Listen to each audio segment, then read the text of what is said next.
Picture a hunter at dawn. No alarm clock pulled him out of sleep. No to-do list waited on his desk. No app reminded him of his goals. And yet, he rose before the sun, picked up his spear, and walked into the wilderness toward a target he might not find for hours. Maybe not even that day. He had no guarantee of success. No checkpoint. No progress bar. Just the work itself, and the will to keep doing it. Now picture yourself. You have alarms, apps, planners, reminders, and 100 tools designed to manufacture motivation. And still, some mornings, you can't make yourself open a single document.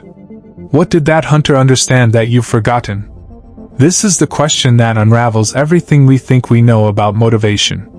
For most of human history, motivation wasn't a mood. It wasn't something you waited to feel before you acted.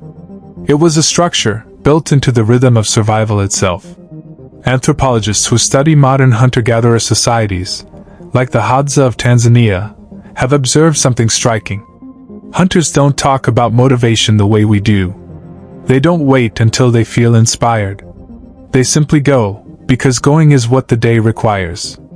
Researcher Marlowe, who spent years studying the Hadza, documented how hunting trips were woven into the basic fabric of each day, not as an optional pursuit of personal goals, but as an unquestioned part of existence. The hunt didn't need willpower.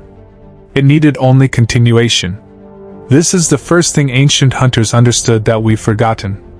Motivation was never meant to be a feeling you summon. It was meant to be a structure you inhabit. Think about what modern self-help culture has done to motivation. It has turned it into an internal weather system, something that arrives or doesn't, something you chase, manifest, or wait for.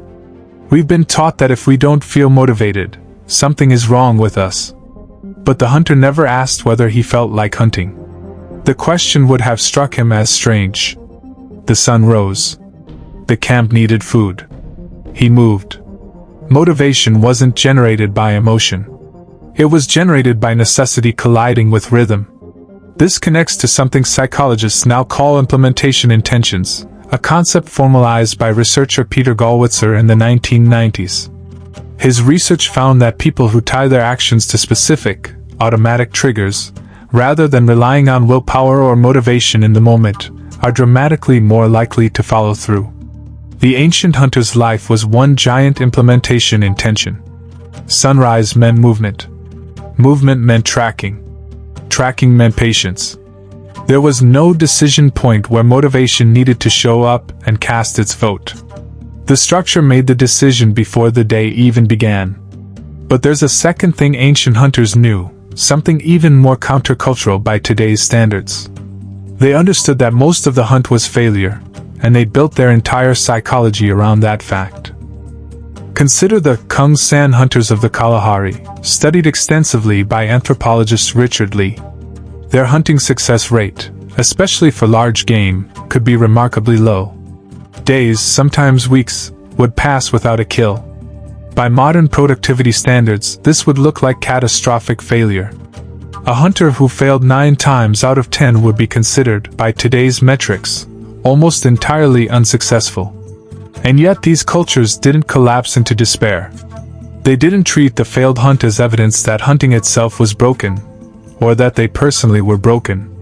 The failed hunt was simply part of the hunt. It wasn't success or failure. It was the process, fully expected, fully absorbed into what hunting meant. Compare that to how we treat our own pursuit of goals today. One missed deadline, one unproductive week, one failed attempt, and we begin to question the entire endeavor. We treat failure as data about our worth rather than data about the process. Ancient hunters had no such confusion. They knew, with total clarity, that the hunt included failure as a built-in feature, not a deviation from the plan. This reveals something profound about how motivation actually survives contact with reality.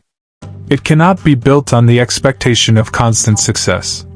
It has to be built on tolerance for repeated failure, because that is what any long pursuit actually looks like. The hunter's motivation wasn't fragile because it was never staked on each individual outcome. It was staked on the larger rhythm. Tomorrow, there will be another hunt. There's a third piece of ancient wisdom buried beneath all of this, and it might be the most important. Hunters operated on a completely different relationship with time than we do. Our modern minds are addicted to immediate feedback. We want to know, within seconds, whether what we just did worked. A notification, a like, a reply, a checkmark. The hunter had none of this.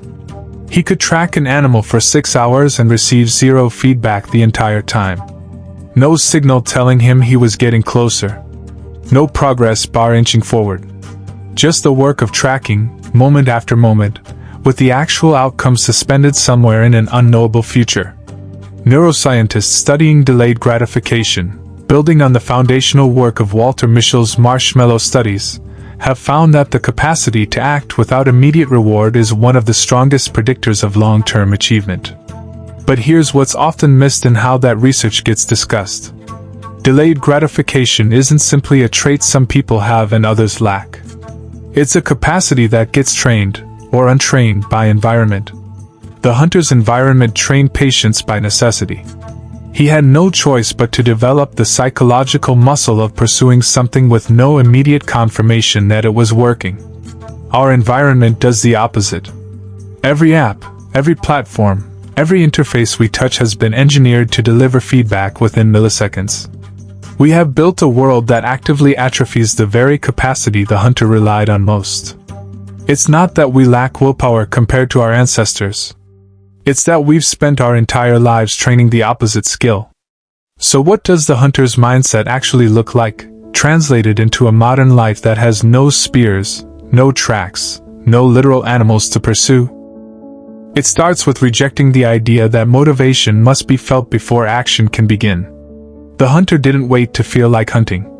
He let the structure of the day make the decision for him. This means building your own version of sunrise, a fixed time, a fixed trigger, a fixed first motion that doesn't depend on your mood.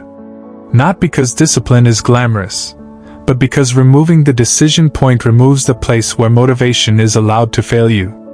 It continues with redefining what failure means inside a long pursuit. The hunter's 9 failed hunts weren't evidence against hunting. They were hunting. If you're building something that matters, the failed attempts aren't proof you're on the wrong path. They're the expected texture of the path itself. The hunter's psychological resilience didn't come from succeeding more often than us. It came from refusing to treat failure as information about his worth.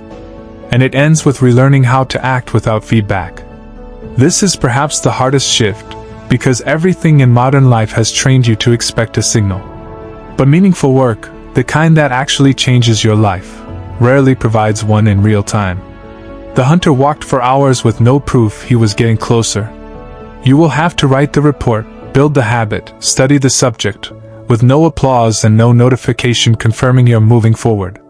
The confirmation comes later, if it comes at all, in any clean, recognizable form. Here is the quiet truth hiding underneath all of this. The hunter wasn't more disciplined than you. He wasn't stronger-willed, more naturally driven, or built from different psychological material. He simply lived inside a structure that didn't ask motivation to do work it was never built to do. Motivation was never meant to be the engine. It was meant to be, at most, the spark that occasionally helps the structure along. The structure was always supposed to carry the weight.